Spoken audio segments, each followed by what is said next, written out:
এদিকে কমতে শুরু করেছে তিস্তার পানি। উত্তর জনপদের খবর জানাতে রংপুর থেকে যুক্ত হচ্ছেন সহকর্মী রফিকুল ইসলাম ও লালমনিরহাট থেকে জামাল বাদশাহ। শুরুতেই যাচ্ছি রংপুরে, সেখানে সহকর্মী রয়েছেন রফিক। রংপুরে নতুন করে বন্যার কোনো আশঙ্কা আছে কিনা সে বিষয়টি জানাবেন, আর তিস্তার বর্তমান অবস্থা কেমন দেখছেন? লিনিয়া, আমরা এই মুহূর্তে রয়েছি তিস্তা পাড়ের একেবারে কিনারায়। আমি আপনাদেরকে একটু ক্যামেরা ঘুরে দেখানোর চেষ্টা করছি যে আমরা এখন যেটি দাঁড়িয়ে রয়েছি সেটি হচ্ছে তিস্তার শঙ্করদহ গ্রামে, অর্থাৎ তিস্তার একেবারে কিনারে। দ্বিতীয় দফের যে পানি বৃদ্ধি হয়েছে এটি গতকাল শুধু একদিনের জন্য, এবং গতকাল রাত থেকে আবার কিন্তু তিস্তার পানি কমতে শুরু করেছে। এখন কিন্তু তিস্তার কাউনিয়া পয়েন্টে 7 সেন্টিমিটার নিচ দিয়ে পানি প্রবাহিত হচ্ছে।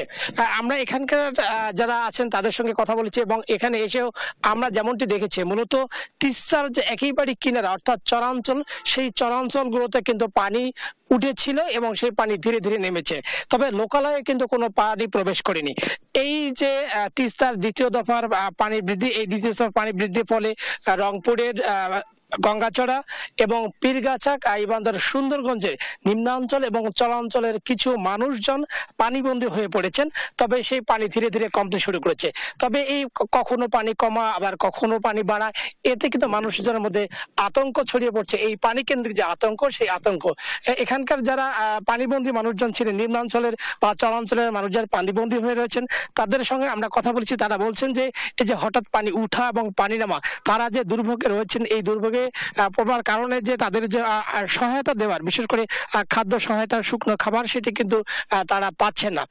আমি জেলা প্রশাসনের যে ত্রাণ কর্মকর্তা রয়েছেন তার সঙ্গে কথা বলেছি। তিনি বলেছেন যে যেভাবে পানি উঠেছে নিম্নাঞ্চলে, এই অবস্থায় তার পানিবন্দী মানুষদেরকে যে খাদ্য সহায়তা দেবার যে তাদের বরাদ্দ, সেই বরাদ্দ তারা পাননি, অর্থাৎ নতুন অর্থবছর হবার কারণে তারা কিন্তু খাদ্য সহায়তা পাচ্ছেন না, এই যারা পানিবন্দী রয়েছে নিম্নাঞ্চল চরাঞ্চল।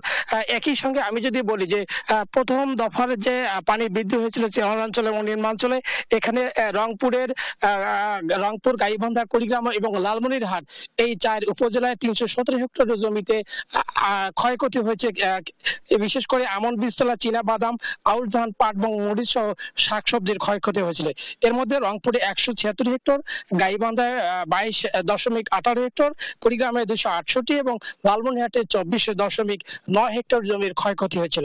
আরেকটি বিষয় তথ্য দিয়ে রাখিলেন আপনার মাধ্যমে, সেটি হচ্ছে রংপুর এবং লালমনিরহাট এবং গাইবান্ধায় এই যে দ্বিতীয় দফের যে পানি বৃদ্ধি, এই বৃদ্ধি কমে গেলেও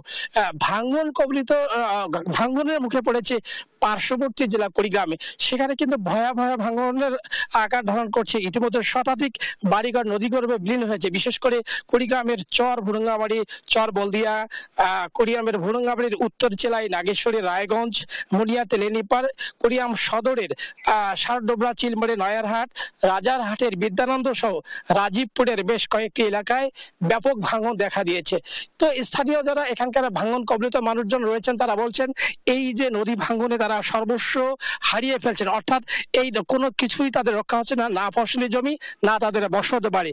এই অবস্থায় যদি তাদের এই ভাঙন রক্ষা করা না যায়, তাহলে তারা আরো বড় ধরনের বিপদগ্রস্ত হয়ে পড়বেন।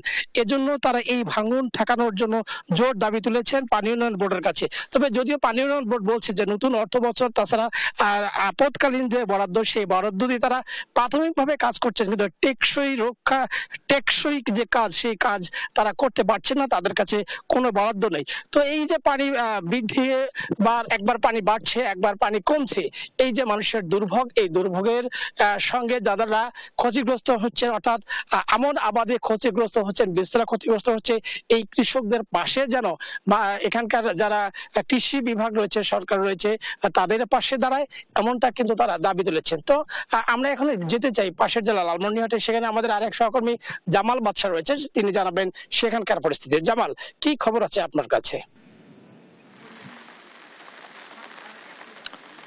রফিক, আপনি যেমনটি বলছিলেন, আসলে গত দুদিন ধরে কিন্তু বৃষ্টি হচ্ছে এবং এই বৃষ্টিপাতের কারণে লালমনিরহাটের তিস্তা নদীর পানি কিন্তু বৃদ্ধি পেয়েছে।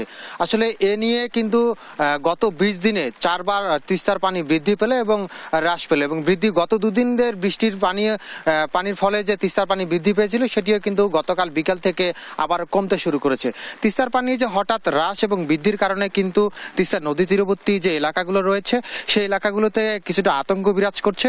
এছাড়া কিন্তু গত 18 থেকে 22 জুন পর্যন্ত যে স্বল্পমেয়াদী বন্যাটি হয়েছিল সেই বন্যার কারণেও কিন্তু নদীর বিভিন্ন নিম্নাঞ্চল প্লাবিত হয়েছিল। সেই প্লাবিত হওয়া এলাকাগুলোর থেকে ভোগান্তি কমতে না কমতেই কিন্তু আবার নতুন করে তিস্তার পানি বৃদ্ধি পেয়েছিল এবং সেই পানি গতকাল থেকে কমতে শুরু হচ্ছে এবং এই পানি দ্রুত কমে যাওয়ার কারণে কিন্তু লালমনিরহাট সদর উপজেলার কালমাটি এবং আদিতমারি উপজেলার গোবর্ধন সহ গরিবুল্লাহ পাড়া এবং হাতীবান্ধা উপজেলার গড্ডিমারির কিছু এলাকায় ভাঙ্গন দেখা দিয়েছে এবং এই ভাঙ্গন এবং হঠাৎ তিস্তার পানি বৃদ্ধি এবং হ্রাসের কারণে কিন্তু তিস্তা নদী তীরবর্তী বাসিন্দারা আমাদেরকে জানিয়েছেন তাদের নির্ঘুম রাত কাটছে।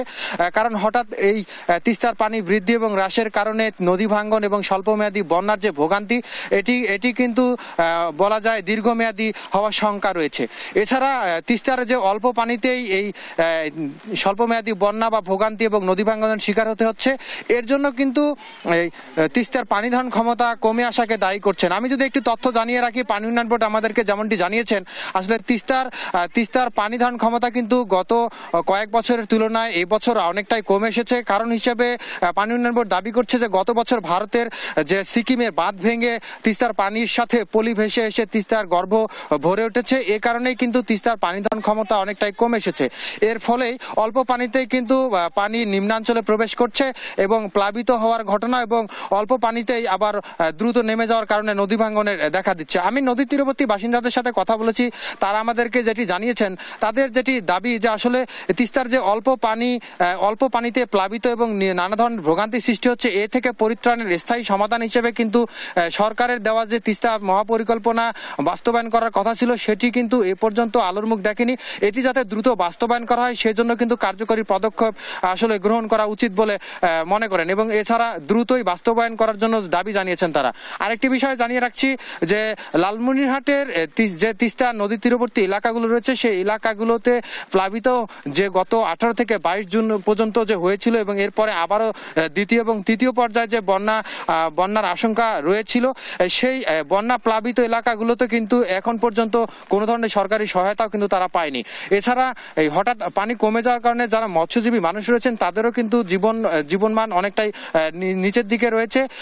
কারণ নদীতে পানি অল্প থাকার কারণে কিন্তু মাছের পরিমাণটাও অনেকটাই আসলে কম। সব মিলিয়ে লালমনিরহাট পানি উন্নয়ন বোর্ড আমাদেরকে জানিয়েছেন যে পানি দ্রুত হঠাৎ এবং বৃদ্ধি এবং হ্রাসের কারণে নদী পাড়ে যে ভোগান্তি এবং নদী ভাঙ্গন ঠেকাতে কিন্তু তারা পদক্ষেপ গ্রহণ করছেন। পদক্ষেপ হিসেবে তারা মাটি এবং বালি ভর্তি করে জিও ব্যাগ ফেলছেন। এই জিও ব্যাগ এবং মাটি বালি ভর্তি করে নদীতে যে ভাঙ্গন প্রতিরোধের চেষ্টা করছেন, এটি কিন্তু নদী তীরবর্তী বাসিন্দারা দাবি করছেন যে এটি কার্যকরী তেমন পদক্ষেপ নয়। স্থায়ী পদক্ষেপ হিসেবে কিন্তু তিস্তা মহাপরিকল্পনা বাস্তবায়নের বিকল্প নেই, অথবা তিস্তা নদীর যে খনন রয়েছে সেটি কিন্তু আসলে করা জরুরি হয়ে পড়েছে। না হলে কিন্তু অল্প পানিতে এই ধরনের ছোট ছোট বন